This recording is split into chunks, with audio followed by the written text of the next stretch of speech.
உலகங்கள் யாவும் உன் அரசாங்கமே, உலகங்கள் யாவும் உன் அரசாங்கமே, ஒவ்வொன்றும் நீ செய்யும் அதிகாரமே உந்தன் அதிகாரமே.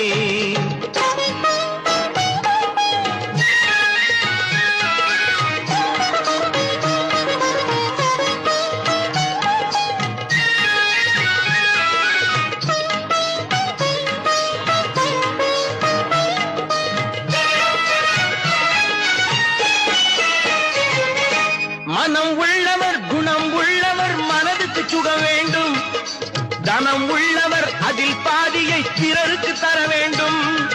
மனம் உள்ளவர் குணம் உள்ளவர் மனதுக்கு சுகம் வேண்டும்.